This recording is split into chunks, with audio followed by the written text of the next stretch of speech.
ایک گزارش تو میں نے یہ کرنی ہے کہ حاجی نصیب اللہ خان اچکزئی جو میرا بھی ذاتی دوست تھا، اگرچہ ان کا تعلق پشتونخوا ملی عوامی پارٹی سے ہے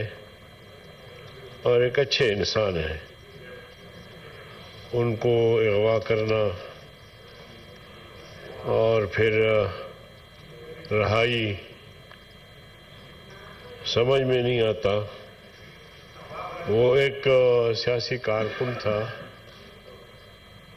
اگر اغوا برائے تاوان ہے تو بھی حکومتی ادارے اس کا جواب دہ ہیں، اور اگر حکومتی اداروں نے اٹھایا ہے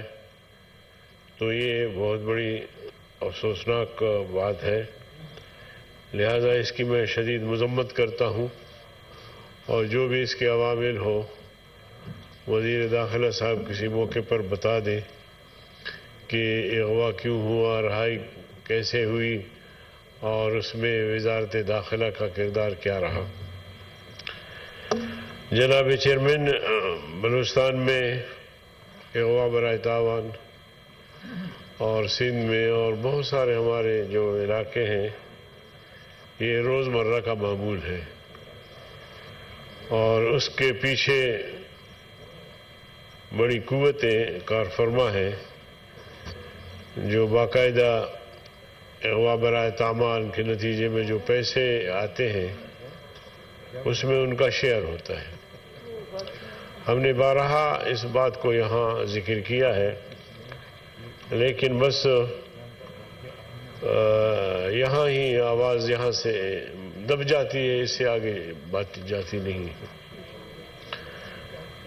جلسوں میں ہم نے یہ بات کی ہے کہ کیا ابھی جو رد الفساد اور باقی جو آپریشنز ہوئے، بڑے بڑے آپریشنز ہوئے اور لاکھوں لوگ اپنے ملک کے اندر مہاجر بنے، مگر جو قوتیں تھیں جو اس بدامنی میں کار فرما تھیں